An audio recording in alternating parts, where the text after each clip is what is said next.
So here's a wild question for you. Can a country build an entire nationwide 5G network in just 1 year? Well, Ghana is betting it can. It has set a goal that's not just ambitious, it's something many experts are calling nearly impossible. Let's break down this incredible technological sprint. The big number, the main target, is this: 70%. The government wants 5G to cover 70% of the population. I mean, that's a number that would totally transform the country's digital landscape, right? It brings super fast connectivity to most of its citizens. But honestly, the coverage isn't even the craziest part. It's the deadline. And this is where the political stakes get dialed up to 11.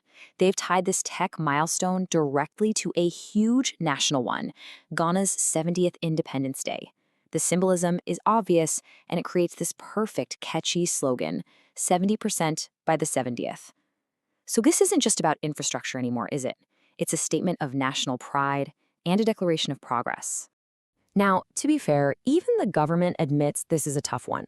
The Minister of Communication himself called it a steep aspiration. But right after that, the official line is one of total confidence, saying they have no doubt the national authorities can pull this off. Okay, so that's the political optimism. That's the big promise. But what's the reality on the ground?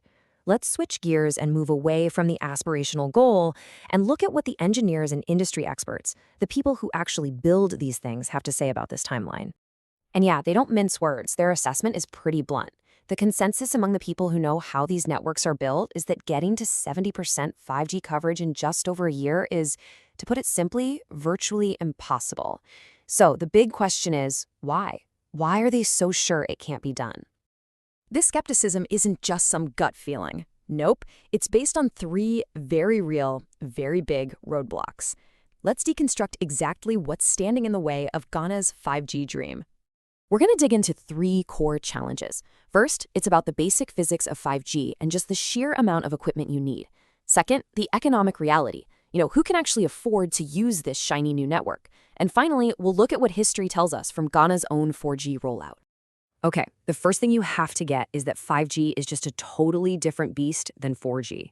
As you can see here, 4G signals travel a lot farther, which means you need fewer towers to cover a big area. But 5G, it uses shorter wavelengths. Now, that's what gives it that incredible speed, but the signal just doesn't go as far. And the result is you need a much, much denser network of towers. We're talking thousands of new sites. Here is the perfect analogy to really get your head around this. Think about it like this. Building a 4G network was kind of like putting up a few giant floodlights to light up a whole town.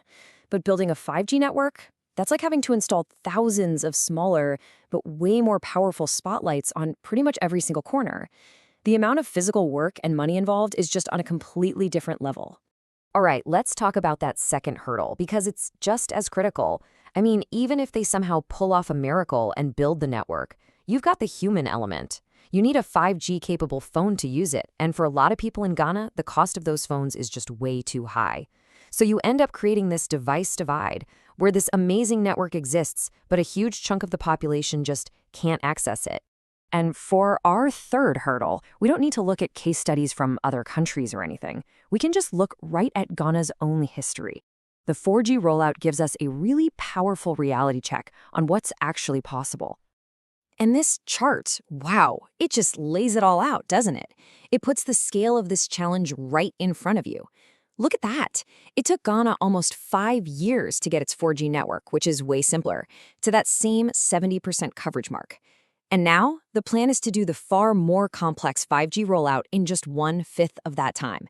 It's just staggering. So, facing all these huge problems, you have to wonder, what was the government's ace in the hole? What was their secret strategy to make the impossible, well, possible? And maybe more importantly, how's that plan working out right now? The key to the whole thing was something called a wholesale network model. And the idea was actually pretty clever. Instead of having every single mobile company build its own separate set of 5G towers, which would take forever and cost a fortune, one neutral company would build a single shared network that everyone could use. This was supposed to speed everything up and save a ton of money. But, and this is a big but, there is a huge problem. The entire strategy depended on this one company, NGIC, getting off the ground fast. As you can see from the timeline, the launch was supposed to happen back in December 2024, We are well past that now, and no major rollout has even started. The strategic shortcut is already hitting major delays, and that March 2027 deadline is starting to look even further away. So let's just pull all of this together. Let's step back for a second.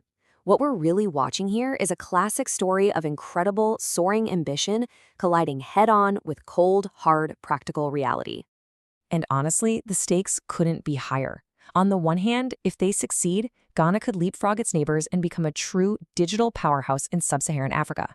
The economic and social benefits would be immense. But on the other hand, there's that harsh reality, a mountain of obstacles, from the physics of the network to the cost of phones to a core strategy that has already missed its launch date.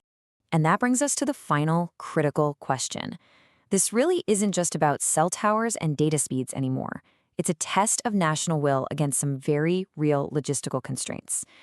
Can sheer political ambition actually overcome the fundamental laws of physics and economics? Well, that's the question that's going to get answered one way or another by March 6, 2027.